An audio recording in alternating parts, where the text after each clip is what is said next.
भीलवाड़ा में नगर निगम सीमांकन को लेकर विवाद चल रहा है। सुवाणा पंचायत समिति की 7 पंचायतों और 24 गांवों के जनप्रतिनिधि नगर निगम में शामिल होने का विरोध कर रहे हैं और आंदोलन की चेतावनी दे रहे हैं। उनका तर्क है कि ग्रामीणों को वर्तमान प्रशासनिक सुविधाएं, मनरेगा कार्य, आजीविका, कृषि भूमि, बिजली पानी के बिल, प्रदूषण और चारागाह भूमि से जुड़ी समस्याएं प्रभावित होंगी। नगर परिषद की 5 लाख जनसंख्या होने के बावजूद इन पंचायतों को शामिल न करने से नगर निगम पर कोई प्रभाव नहीं पड़ेगा।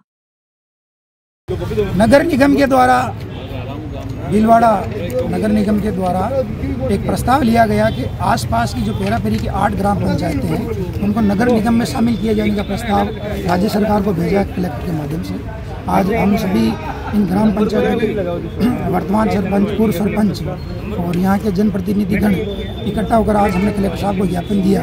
जो ये 8 पंचायतें जिनको प्रस्तावित है नगर निगम में शामिल करने का, हम इसका विरोध करते हैं। इन ग्राम पंचायतें के ग्रामवासी और संबंधित सभी सरपंचगण हमें ग्राम पंचायतों को नगर निगम में शामिल नहीं होना है, इसी बात को लेकर हमने ज्ञापन दिया। क्योंकि अगर नगर निगम में शामिल किया गया तो हमारी गोचर भूमि खत्म हो जाएगी, दलालों का आधिपत्य हो जाएगा और जो 80% जनता पशुपालन और कृषि पर आधारित है वो कहाँ जाएगी। इसी उद्देश्य को लेकर आज हमने ज्ञापन दिया जिला। आपके अगर इस प्रस्ताव को नहीं माना तो आगे आप क्या करोगे?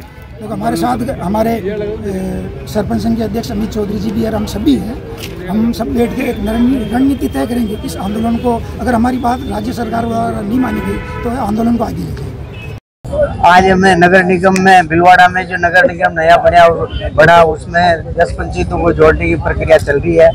शुरू में तो इन्होंने दायरा बढ़ा करके बताया, फिर बाद में इनके हिसाब से ये काट दिया और वापस अब इनके हिसाब से इनकी मर्जी जैसे चल रही है, इनके जैसे छूट गा रहा है वैसे ये परिसीमन कर रहे हैं। अभी जब हम नगर निगम में शामिल हो जाएंगे तो हमारी जितनी भी चरागाह भूमि, जो ये जितनी भी पंचायत है, सभी का मेन व्यवसाय खेती है और पशुपालन है। यदि हमारे को नगर निगम में शामिल कर लिया तो आने वाले टाइम में ये जितनी भी चरागाह भूमि है, चरागाह भूमि बिल्कुल रहेगी नहीं और हमारे जो मेन हमारा धंधा है पशुपालन का, फिर हम उनको छोड़ना पड़ेगा और हमारे पास में व्यवसाय नाम का कोई चीज रहेगी नहीं। और नरेगा से जो अभी मजदूरी मिल रही है लोगों को, वो बाद में मजदूरी खत्म हो जाएगी। और डेवलपमेंट की बात करें तो हमारे तो वैसे ही गांव में आप पेरापेरी के गाँव को, पंचायतों को जाकर के देखो कितना डेवलपमेंट है। हमारे आज हमारा कोई भी प्रॉब्लम हो, चाहे सरपंच कैसा ही हो, आज नहीं तो कल वो सुनता है। हम बोलते हैं तो हमारी बात सुनता है, हमारी नहीं सुनता। 4 जने मिलके हम उनको कहते हैं, फिर बाद में यहाँ IAS बैठेगा, हमारी कोई नहीं सुनेगा। हमारे जूते किस जाएंगे एक मृत्यु प्रमाण पत्र बनाने के लिए। आज उस बाबू को नहीं आया यार, वो बाबू के पास जाओ ना, आप वहाँ जाओ, हम घूमेंगे। UIT के अंदर आज प्रतिनिधि नहीं है तो UIT में जाकर के देखो, 2-2 साल से आदमी डबल पट्टे लेकर के घूम रहा है, उनका कोई तड़ी तोड़ी नहीं है। इसलिए हम नहीं चाहते हैं कि हमारी ये व्यवस्था होवे और हमारे लोगों में समस्या खड़ी होवे। और क्योंकि हमारे को ये बड़ा दर्द है, इसलिए हम मौके पे हम विरोध प्रकट करा रहे हैं। और यदि नहीं मानेंगे तो हम बहुत बड़ा भारी एक आंदोलन खड़ा करेंगे।